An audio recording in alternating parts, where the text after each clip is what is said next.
January is National Mentoring Month, and while everyone can use guidance and advice, that is especially true for foster kids here in San Diego and across the country as well. Here to provide details is CEO of Just in Time, Don Wells. Don, thanks so much for being here, sir. We appreciate it. Thanks for having me. I appreciate it. Of course. So let's talk a little bit about this. I know you're a mentor yourself. How did you wind up in this line of work? Well, it goes back 20 years. After the Columbine shootings, I was seeing lots of stories about how young men in particular didn't have mentors. And I was working for a television station at that point. And so I started a campaign to recruit mentors, and I wanted to recruit 1,000 male mentors by Father's Day. So we got up to 900 and something. But since I was asking other people to mentor, I started doing it myself. I started mentoring a young man. He was 9 years old at the time, and his sister was 8.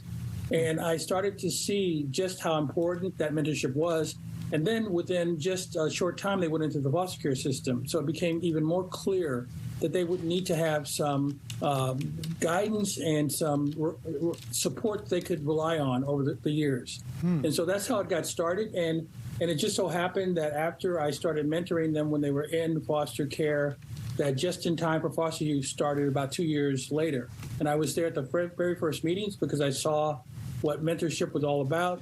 And I was a volunteer for years. And then I eventually became the executive director back in 2010. Well, give us some perspective on, I guess, what foster kids are going through on a day-to-day basis and how a mentor can sort of help them through the struggles that certainly they're experiencing that a lot of kids don't ever have to go through.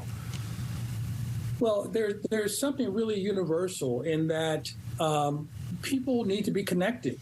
And foster youth are disconnected from their families when they go into foster care. When they're in care, they get moved around to different placements, and they never form those reliable connections.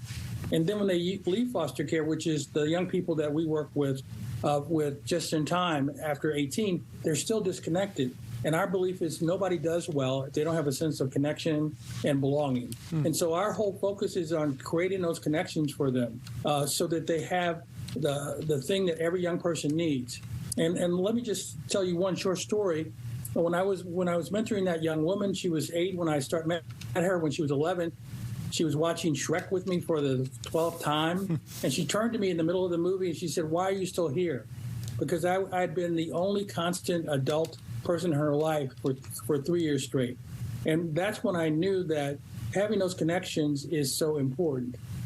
Boy, it's just got to be so shocking to think of a kid here who's never had someone sit through a whole movie with them, spend time with them. Do you find when they get past the age of 18 that it really is those life lessons that we all sort of take for granted that our parents taught us, but they didn't have the opportunity to learn? Exactly. So when you're in a healthy family, you start out where you don't know anything when you're first born, and your parents are taking care of everything. Then over time, your parents give you more and more responsibility. You learn more things, and that line crosses where now you're making more decisions for yourself. For foster youth, it stays the same. They are not given those life lessons, as you said. They don't learn, for example, how to drive. They don't learn how to have a bank account.